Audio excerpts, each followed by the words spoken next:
little bit about your travels. One of the things that I enjoyed about traveling is, as a young child, I spent my summer breaks in Juarez, Mexico, which is a border town across El Paso, Texas. So it was great traveling there to visit my extended family and to see what's the border really like and see the vibrant community that was in Juarez and El Paso. So that was one of my favorite things to do as a child. So one of the added benefits of getting out of school was knowing that we're going to spend about a month or two in Juarez. And so that was always a highlight for me as a young child. Oh, in Juarez. Is it Juarez? Ciudad Juarez. Okay. So tell me a little bit about what made it so special for you. For me, it was a different world. I grew up here in the United States, and going to see how my family lives, going to see how the border is, crossing the border and going to another place, which my parents call home, and that was always so welcoming that the first person I saw crossing the border was my aunt, and she took us all over Juarez and El Paso. So that just made it so special, and one day I hope to do the same thing for my son. So can you give me some examples of what were your favorite things to see and do there? One of my favorite things to do is in the evening, my aunt used to take us out to the town, to the town square, and she let us run around. She went to all the food vendors and just enjoying the food, the cuisine, and just the warmness of the people. It was so colorful, so vibrant. Everybody was so welcoming to us. And just seeing different parts of the world. I think that one of the things that made it so special is just knowing that my father, my mother spent time here as a young kid, and I'm seeing what they seen. So I think that made it so special for me. So tell me if there's anything else that you would want to come across about your travels. I think everybody should have the opportunity to visit our border town, to see one side and the other side, and showing that we're not that different. We might be from the different side of the border, but the people are welcoming, home, they care, they're respectful, and overall that is just a sense of community that was built during our time there. Traveled to Puerto Vallarta maybe 4 times. Puerto Vallarta, Mexico. I love it. It's beautiful. Something fascinating is the brown sand. Yeah, I mean, it's like dark brown with gold. It's nice. So when I first visited for a wedding, they said it was due to a hurricane. Unique, different, caught me off guard because I'm used to white sand beaches. But it was from the hurricane, and one of the activities I enjoy on the beautiful brown sand is whale watching. Yeah, in the months of November through February. They take you out on a boat, and it's a hit or miss. Sometimes you see whales, sometimes you don't, but it's a beautiful thing, relaxing, calm. The environment is beautiful, the rainforest background. Yeah. So you just painted a picture. I've never gone. I love the ocean and whales and seeing dolphins and even sharks. Something worth seeing, most definitely. So you talked a little bit about your travels and what made it special. Tell me about your favorite out of all of those. The whale watching. I feel I'm always moving. So when whale watching, you're relaxed, you're chill, you're waiting for that moment. It's a hit or miss. It's, am I going to see a whale? Am I not? So it requires patience. But just being out on the water with the beautiful view is always breathtaking, relaxing, peace of mind. You know, it's the world is moving and you're just at a standstill. You can breathe. You're not rushing. You just take it all in. It's great. So would you say that that feeling that you got from it is the reason why you chose that location? Why did you choose to go there? You could have gone to could have gone back home to Jamaica. You could have gone to the Dominican Republic, but you chose a Latin country. Why did you do that? That is a great question. So with Mexico, I love a lot of what I'm not really sure how to answer with Latin America. With Mexico, I don't even know the word I'm looking for. Let's see. I love the culture. Growing up, I grew up around a lot of Hispanics. They're friendly. They're very family oriented. I love the food. Love the food. And I ended up there due to a wedding. That's what brought me there the first time. And I just love the freeness. You're free. You just roam around.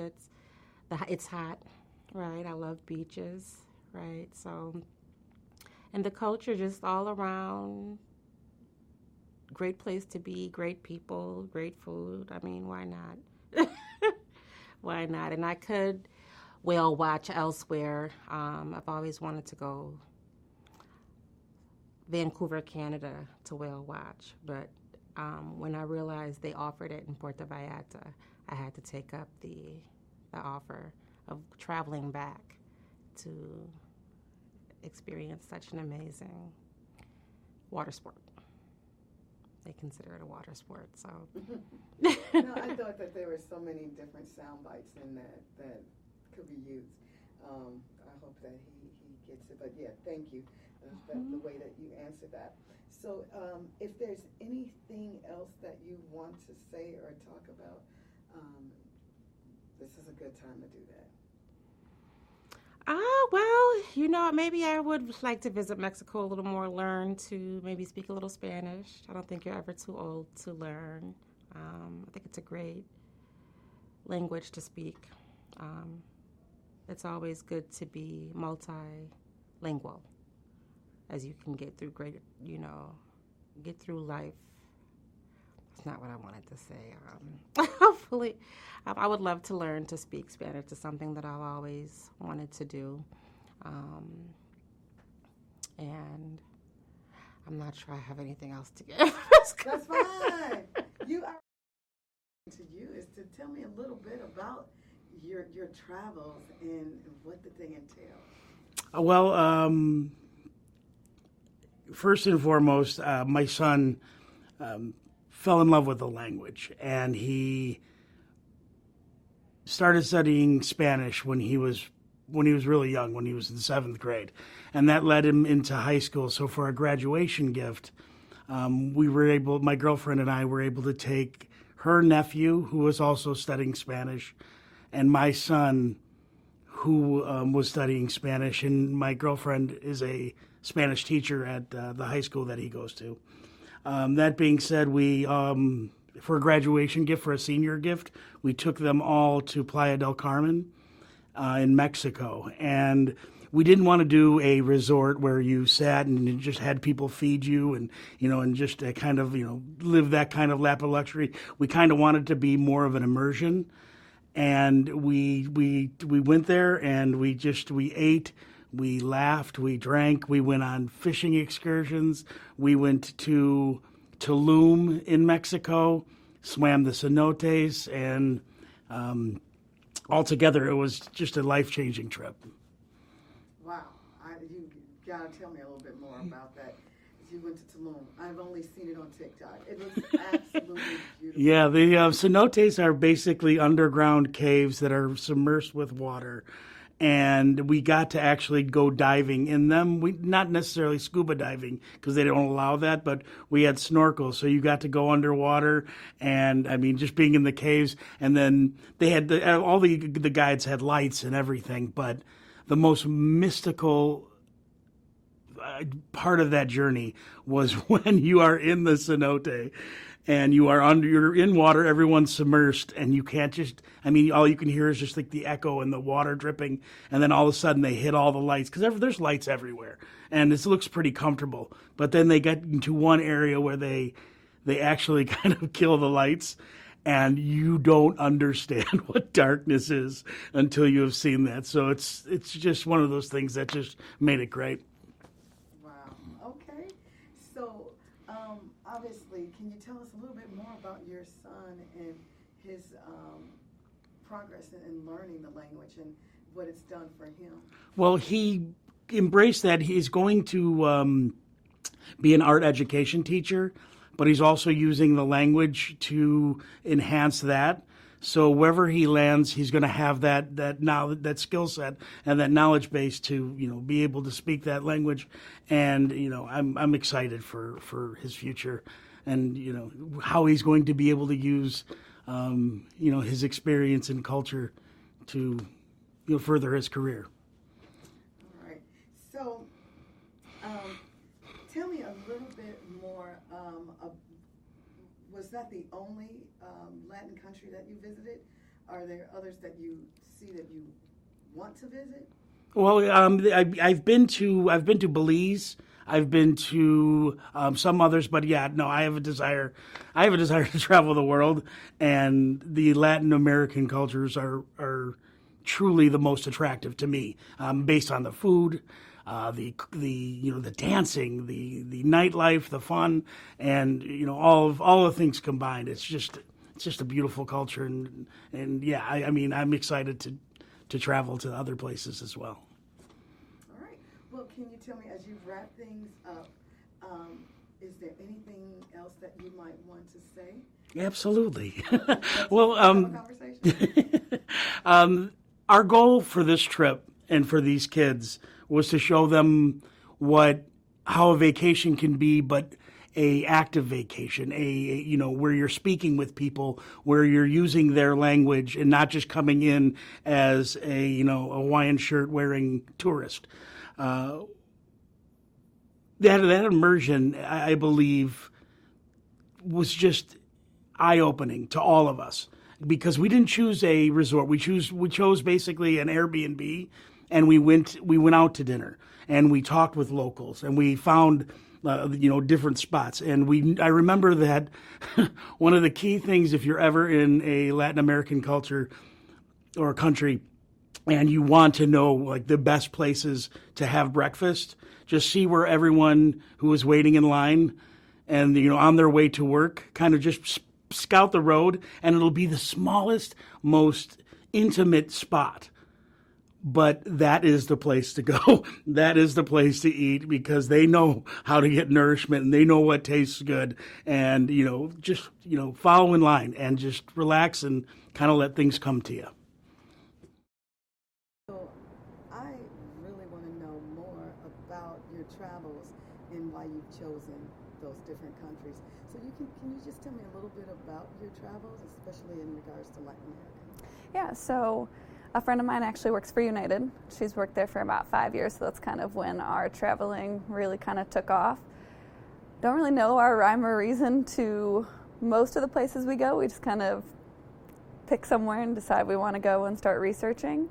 But for a lot of the Latin American countries I've been to, it was based around initially scuba diving, wanting to get certified, and then it kind of built from there.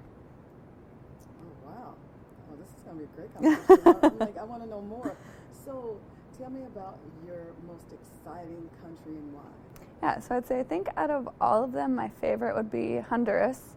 I've been to Utila and Roatan, but Utila is a tiny little scuba diving island. A lot of people, if you're not part of the scuba diving world, probably have never heard of it. It's, I think, 17 square miles. You can literally walk around the entire island. But if you're a scuba diver, it's very well known. I got my open water, advanced, and my rescue diving certifications there.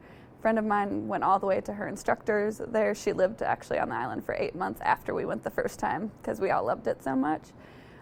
But if you ever go scuba diving like anywhere else in the world, I've gone Florida, other countries, multiple places, and they see that you were certified in Utila, it's like a huge badge of honor, because it's probably one of the most beautiful places you've seen diving-wise. Wow. Yeah. Very impressed. Very cool. Mm-hmm. So Can you give me a little bit more information about other special interests that came from other than just the dive? I think for me personally, I've always just really wanted to be able to immerse myself into the culture. You know, a lot of people when they travel, maybe everyone has different travel styles. You know, some like to do more guided or toured events, maybe a cruise, so you can hit a bunch of different destinations in one. But my style, I like to more be immersed. So I think it was back in 2018, I did a 5-week backpacking trip through Central America. So we hit a lot of them because we wanted to be able to spend at least 5 to 6 days in each of them. So just being able to try the food, see the culture, see how people live, just their day-to-day. So we did Guatemala during that 5-week trip, and Antigua is probably one of my favorite cities I've been to. Just the people there, the food, the best chai tea latte I've ever had in my life was in Antigua. So it's just really cool to get to see how other people live in other parts of the world. The world's so big, you know, so I just want to see as much as I can. That is wonderful. Do you speak the language? Nope. Been to a lot of countries that only speak English. But you figure it out, you know, Google Translate, context clues, pointing, whatever works for you. My friend that I travel with, she speaks Polish, but we've never been to Poland, so it didn't really help much. I can't laugh, but you're right. Yeah. You figure it out. Right. So you've already kind of touched on your favorite activities, things like that. But can you go through just a list of those countries that you said you?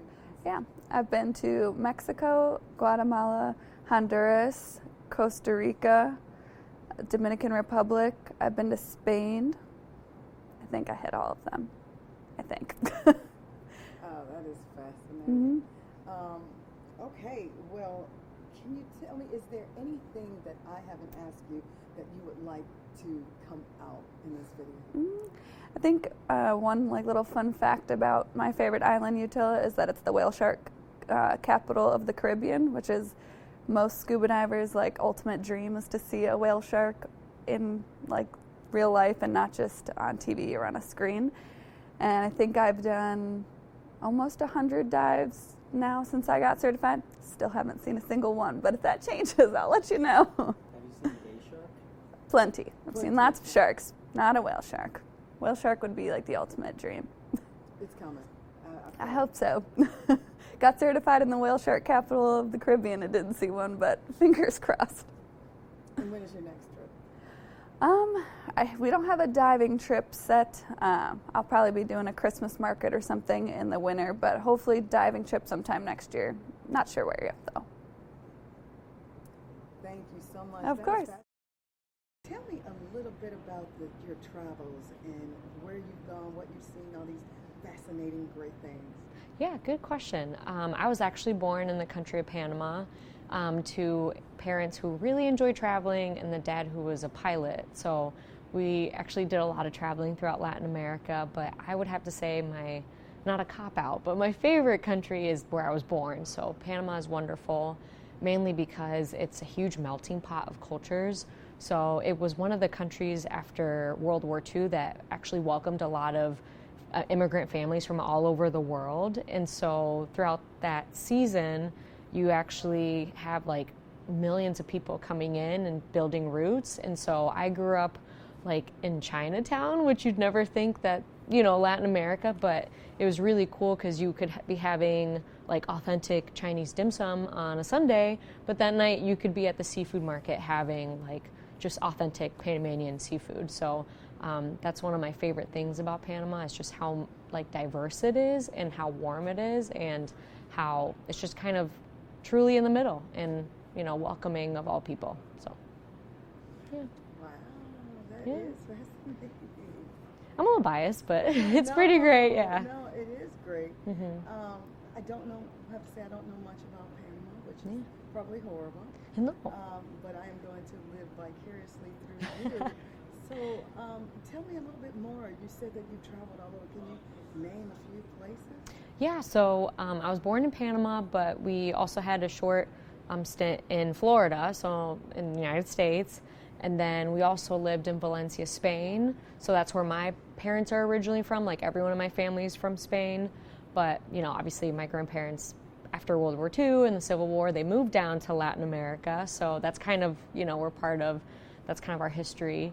So lived in Spain for a while, Panama, and then the United States. So that was like the main countries we lived in, yeah. Okay. Yeah, so. All right. So how did that chair come into It did not make it Thank into the you frames. so much. All right. You've already explained what made it special and interesting. So can you tell me about some of the activities that you experienced? Oh, some activities. Let me think. Well, if you know about Panama, you probably know about it because of the Panama Canal. So, large engineering feat and structure. So that's one of the main things that people know about. And if you grow up there, you always take a field trip to the Panama Canal every year. So it gets kind of boring, but at the end of the day, it's actually a really cool historical place. So you get to learn a lot about 20th century Latin American history, particularly our relationship with Colombia and Costa Rica and the United States through the canal. So that's a really cool kind of popular tourist spot, but not well known is the food culture. So I mentioned the seafood market and all those places, but because of the diversity, you can actually enjoy a lot of really cool food in the city, and especially once you leave the city, you can actually find essentially you go into the Panamanian mountains, and so you can find strawberry farms, really picturesque, almost Alp-like neighborhoods, and they're up in the mountains, and it's actually really chilly. You'd think Panama's really hot and humid. You can find great diversity in kind of that wine country area out in the mountains, but then you can find that fun city experience in the city. So that's something that's really cool. Trying to think. Oh, we also have a really cool biodiversity. I believe we're the only country that has trees that have square trunks, and they naturally grow that way. So I kind of took that for granted growing up, but that's pretty cool. And that's again, you have to go out into the mountains to find some of that, but really cool biodiversity and animals. Obviously sloths, we're really famous for our sloths. They're everywhere. Yeah, the plant life.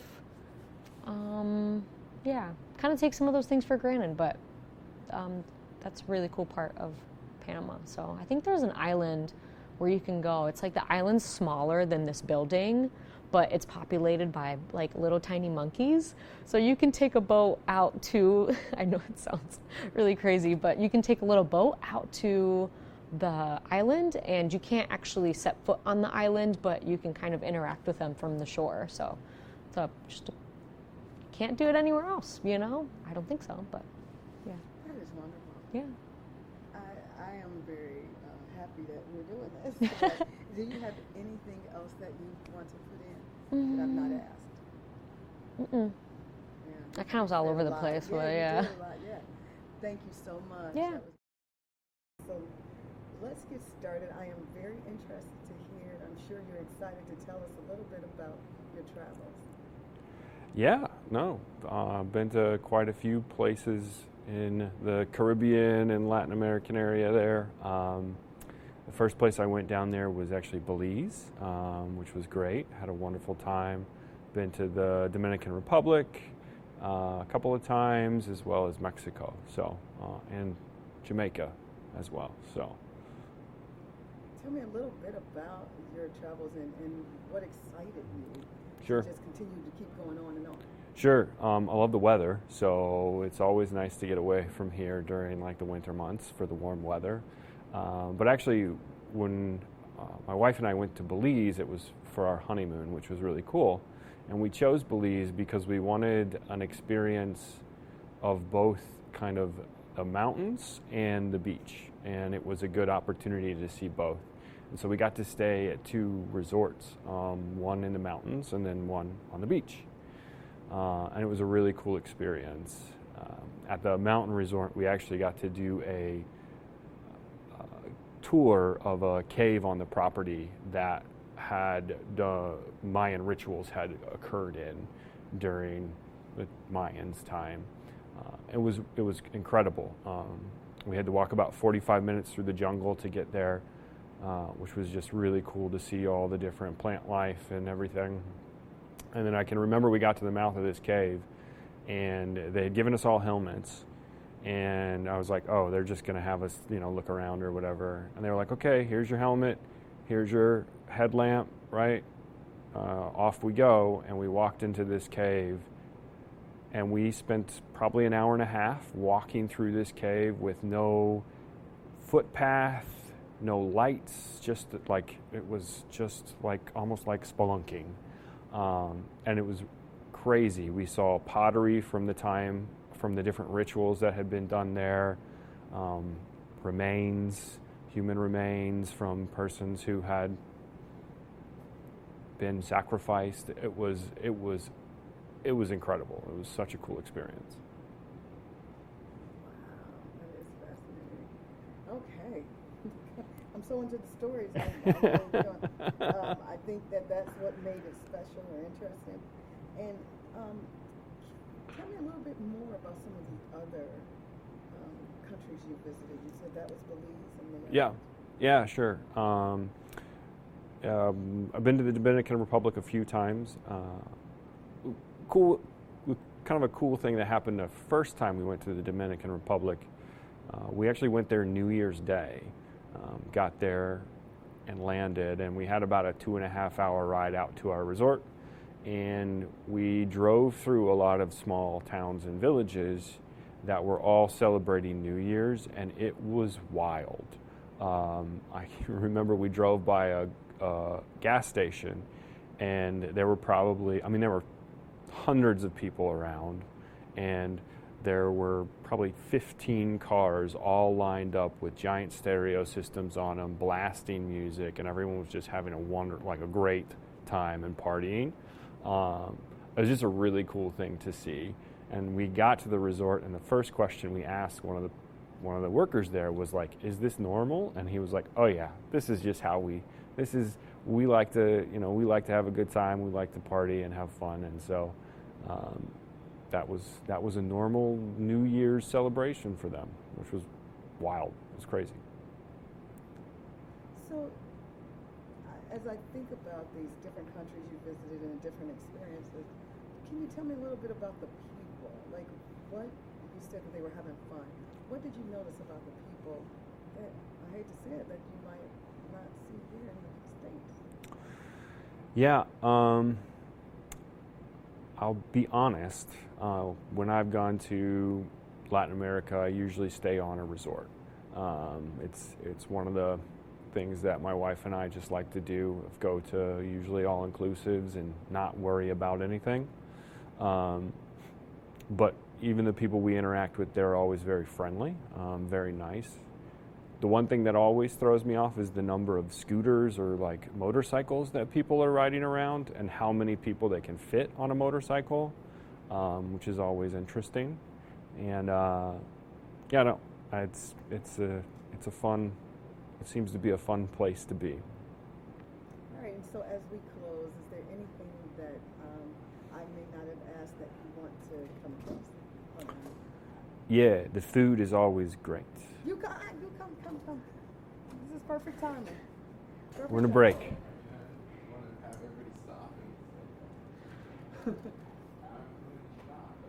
That's fine.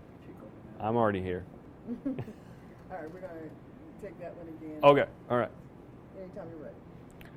The food is always great, especially when we were in Belize. We got to try a lot of different local cuisine. And I still remember there was I ordered the chef special one night, and it was a fillet of fish with what I was told was fried fish that came with it. And I was like, okay. And it came out, and it was just this little thin, almost like sardine-looking fish that had just been skewered and dipped in the fryer and pulled out and stuck on top of this fillet. Best thing I've ever had in my entire life. It was amazing. I cannot remember for the life of me what it was called. I just remember it was delicious. I'm going to have to try that one day. Just tell us a little bit about your travels. Well, I'm an explorer, so I love to travel all around the world. One thing I always tell everybody is every year, try to go somewhere new you've never been. At least one place, whether that's local, international, go somewhere you've never been. So, and I've just always been a person that I want to see the world, and I want to immerse myself in the culture, get to know people, get to see places, experience things I've never have. So, yeah. All right. So one of, or two or three of those places. Tell me about the place that you find to be near and dear to your heart right now. Probably first would be Guatemala. It's my home country where my parents were born. I tend to go often, at least twice a year. I love the food, the culture, the people, and my family's out there. So it's very beautiful locations with a lot of geography, volcanoes. You got lakes on volcanoes. You could hike places, a lot of thermal baths, scenery. Everything about it is just amazing. I would say that's the first country. Another country I visited was pretty interesting was Cuba. Cuba was fun. It's crazy that the tickets were so cheap to get there, but I did that a few years ago, and spending time in Havana is like going in the past. So no internet use on the phone, no credit cards, whatever cash you have, that's all you got. And the people were one of the most welcoming and nicest people I've ever met in my whole life. So that was a great experience. Classic cars, the beaches. So I would say that's a great one. And then probably the next place I visited was Israel and Egypt. And I think those two were like an amazing historic place to visit. Again, the people were very nice, the culture, being able to walk the streets of, stuff you hear in the Bible and things you see on TV, to stand in front of a pyramid, to be lying in a pyramid. It was one of the best experiences and historic ones I've done so far. So. Okay, I know you've done a lot. So can you go a little bit more into the Guatemala? Yep. So with Guatemala, when I was really young, I didn't get to visit as often. It was only every like 10 years. But the past like 6-7 years, I at least go 2-3 times a year. And just being around in Guatemala, it's like one day there, it's like 3 days in America. You can go walk around, grab coffee, go just see the scenery, and it feels time goes so slow. So for me, it's a peace being out there in Guatemala. And again, I'm just exploring more of it as I go. Through my nonprofit, we've done a lot of work out there. So going often just to help out the community has been just very rewarding. All right. Let me see. I know what I want to ask, but I don't think it's pertinent to what you So tell me a little bit about some of your favorite activities, and you can say, some of my favorite activities while traveling. Sure. So I'm a thrill seeker. So when it comes to jumping off cliffs, bungee jumping, I've done hot air balloons. Haven't skydived yet. Still on the bucket list, but I love ATVs, riding bikes, anything adventurous. I think it's important. You only live once, right, as they say. And it's just something that I get to remember, that memory of all the places I travel. So that's one thing. I do love taking tours, eating different foods. So I always create an itinerary everywhere I go to kind of be flexible and really get to know the culture, the people, all the places that you can visit, because I'm going to just sit and be in a hotel. It's not the greatest part. I really want to go out there and know the whole country or place I'm visiting. All right. So as we bring this all together, what are a few things that you want to leave everyone with as they watch the video? Again, just to really go out there and explore. Like I said, anywhere you can go, one place every year that you've never been is a start. And really just get to sometimes travel alone you can, if not travel with a group. And I think you'll really get the most out of all these trips. So.